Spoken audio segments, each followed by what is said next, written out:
Hello and welcome to our year-end market update. My name is Jason Gunkel and I lead our investment team here at Severson Strege. And joining us today is Lance Gunkel, our managing director and also a member of our investment team.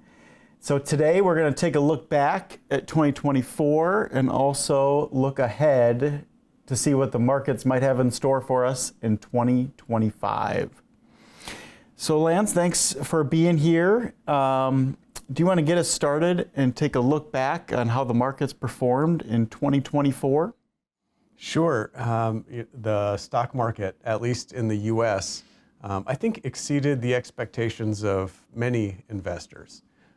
In the U.S., the S&P 500 index was up over 28%, and so it outpaced other markets quite substantially. The international developed stock market returned just over 4%, and the emerging market stocks returned about 8.5%. Over the last 5 years, the U.S. stock market now has an average annual return of 15%, so it's been a good ride for a while now. A little bit of a different story in the bond market. It's kind of been maybe a gentle roller coaster over the past year. But the bond market did at least end the year in positive territory.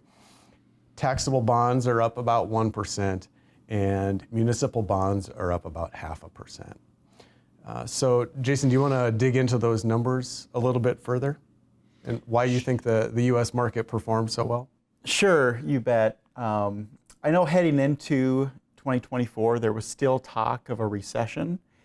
And luckily, we didn't really come close to a recession. The GDP growth was firmly positive, above 3% for most of the year. And that is above the long-term average over the last decade of about 2%. So economic growth has been good, and that's really been stimulated by strong consumer spending, which is still driving the U.S. economy. And that really is because of our low unemployment rate. Unemployment is still right around 4%. It's been there for about the last year or so. So people are working, people are spending money. And also, inflation seems to be in check. So I know when people go out shopping, they may not feel that inflation is really under control. Prices are still really high for a lot of things. But it's interesting when you look at inflation, prices aren't necessarily going to drop, but they're going to rise just by less. And so the inflation rate now, it's been about 3%, and even the last reading that we got was below 3%. So inflation at least seems to be more under control now. And then maybe the biggest factor and what drove the stock market returns this year or in 2024 was company earnings. So heading into 2024, earnings were expected to go up by about 10%. And that is about what they did. They went up by about 9.5%. So each quarter, as these companies released their earnings reports, they were very good overall. And that really drove the stock market higher. So we'll talk a little bit more about earnings and the earnings forecast for 2025 a little later. But Lance, how about we shift gears a little bit and let's talk a little bit about the bond market and dig in there about why bonds performed as they did in 2024. Sure. One driver of interest rates is the activity of the Fed. And the Fed did start cutting interest rates as expected in 2024. They announced 3 cuts, and that moved short-term interest rates from 5.5% down to 4.5%. But the Fed only has so much control over rates, and they have much more of an impact on short-term rates as compared to long-term rates. So we saw that with bonds of maturities of less than 2 years, we saw that rates did decline. However, any term over 2 years, we actually saw that interest rates rose. Following the election, investors seem to be more optimistic about future economic growth and what may be in store. But they were also concerned that this growth and the possibility for tariffs from imported goods could lead to higher inflation. And so that's what caused longer-term interest rates to rise. So Lance, what is the Fed expected to do with interest rates in 2025? Well, a few months ago, the answer would be different than it is today. So back a few months, it was expected that the Fed would cut interest rates 4 times over the course of 2025. However, just this December, the Fed indicated that they were going to shift their focus to more of an inflation fighting mode. And so they might even pause their interest rate cuts. So now it's expected that the Fed will cut rates twice during the course of 2025. And I would say that the path of rate cuts is much less certain than it was. Gotcha. So with them being a little more uncertain, is that good news or bad news for bond investors? Maybe a little of both. If the Fed doesn't cut rates as much as expected, that means that bond prices are not likely to rise. So that could be good news for bond investors. If rates stay higher for longer, then they can collect more interest over that time. And on a chart that will show, you'll be able to see that bonds are still paying well above their 10-year average yields. So enough of the bond market for a moment. Jason, what do you think we can expect in the stock market for 2025? So first looking back, I guess, to 2024, the parts of the stock market that did the best were U.S. stocks did much better than international stocks. Growth stocks, kind of led by technology sector and what they call the Magnificent Seven stocks now.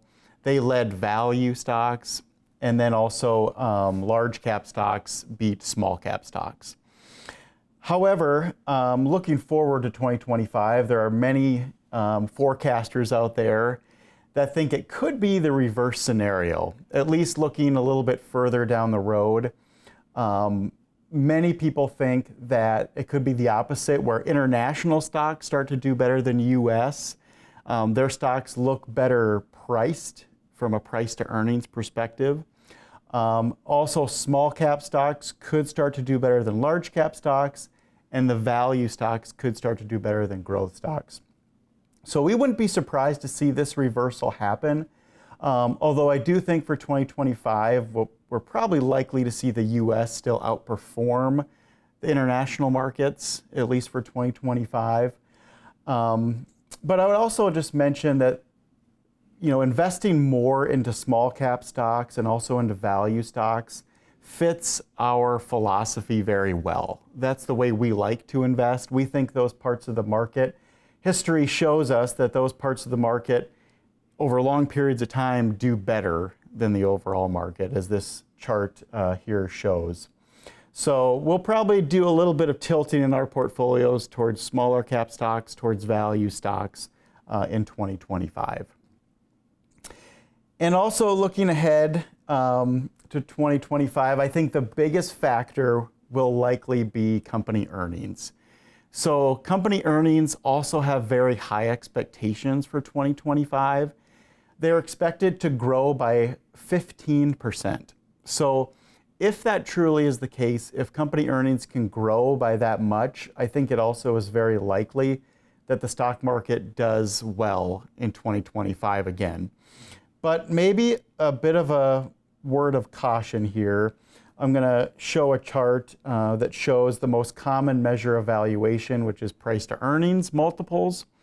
And if we look back over the last 12 months, what they call the trailing price to earnings ratio, it right now is about 26. This compares to a long-term 10-year average of about 18. So that would indicate that the market is pretty expensive right now. But if company earnings do go up by that 15% that are expected, the price to earnings multiple falls down to about 21, which is not too far above the long-term average of 18. So one term I've heard thrown around there is that the markets are priced for perfection this year. And I tend to agree with that. I think there's not a lot of margin for error.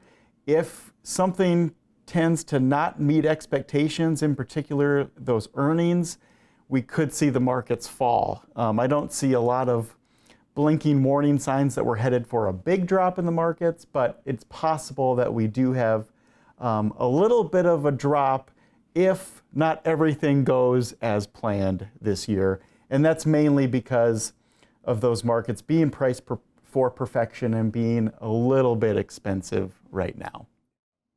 Well, I know our investment team during 2025 will continue to meet.